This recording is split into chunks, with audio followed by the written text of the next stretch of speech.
the most popular or the best known program is a diploma program, which you have about, in Georgia, I think you have about 30 schools offering the diploma programs, where there are about, I think, 10 elementary school and many wanting to become elementary school. It's a 3-year process between the time you apply to become an IB primary years program school and the time you become an authorized. So you have many more schools in Georgia who are in the pipeline. So there are between 45 and 50 schools now in Georgia who have been authorized to offer one of the IB programs. Some offer the 3, like the Atlanta International School, because as an independent school, it is a unit school. And that's really what they're all about as well. Yes. That's really their core mission.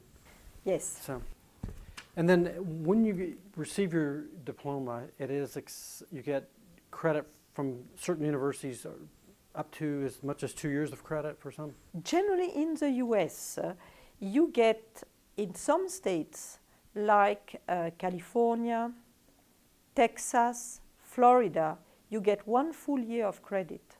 You also get some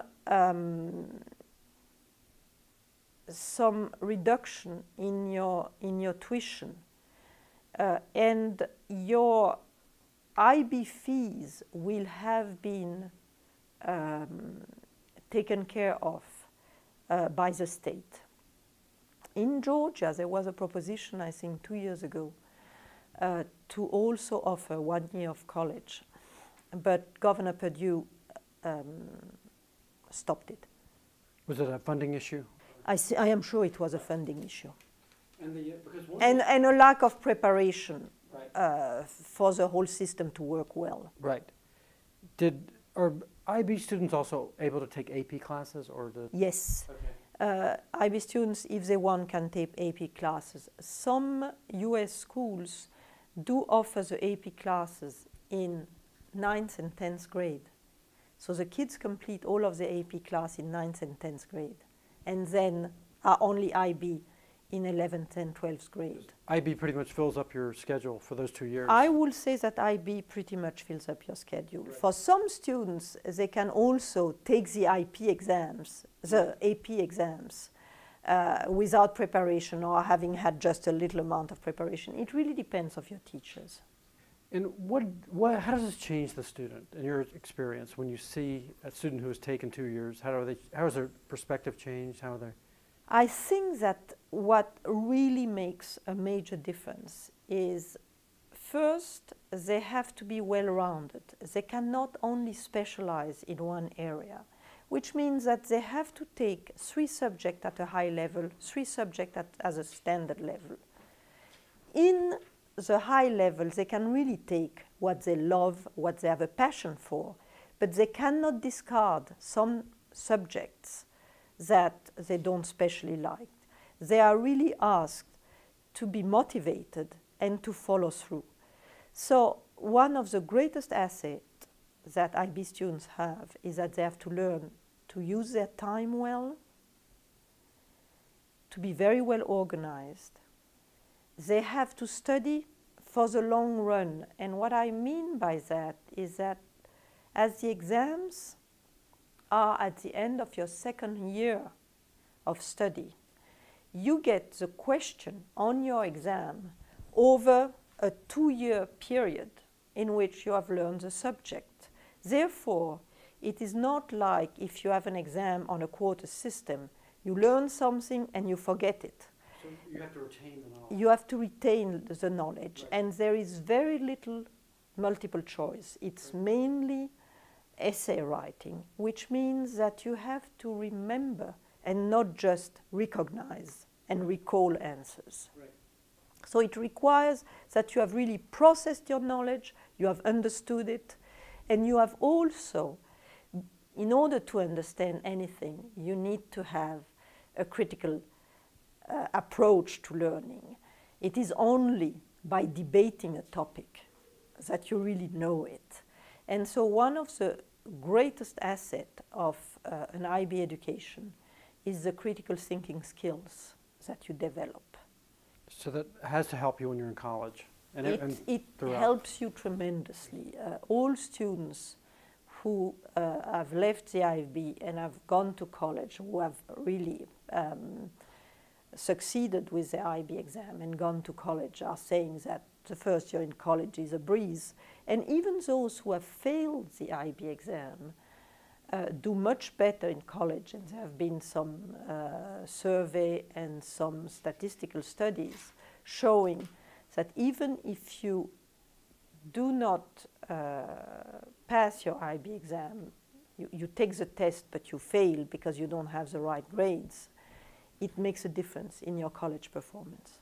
And you were saying, I think 78, 80% of the students do pass? Yes, exactly.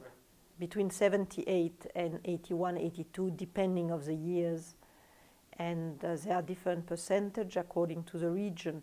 And obviously, the more we will have an open door policy, meaning that every student who wishes to become an IB student, regardless of his or her intellectual abilities, can take the IB, it will be to the major benefit of the students, but probably the pass rate will not be as high, but the end result will be that those young people will have developed international mindedness. They will be much more apt to work in the global world we are living in, and they will have learned also those study skills, which are going to be a major asset for them.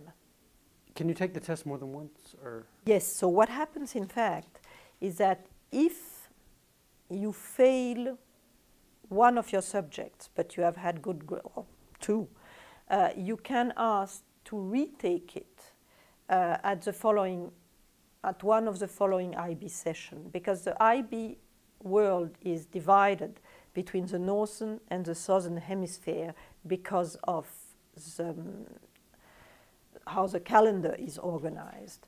So about 3/4 of the students take the IB in May, and about 1/4 of the students, mainly in Latin America and in the majority of Asia, take their exams in November. Is funding becoming an issue, particularly in the U.S. with the recession? Is that affecting how many schools can participate? Or we have not really seen the impact of the recession. We have seen the impact of the recession mainly with independent schools, where their parents have to leave those independent schools because of the whole tuition. The IB program in public schools, what we have seen is that schools are sending less their teacher for training, because that is one of the costs of the IB. And they may be able to do that for 1 or 2 years. I do think, nonetheless, that with the priority that education has in the US political agenda, or hopefully that it will keep having, to reduce funding for a program like the IB, which is really a program that is making the students want to perform better and enriching their life and their academic life. I would say that the majority of the states and the Department of Education and the counties will be thinking twice before doing it.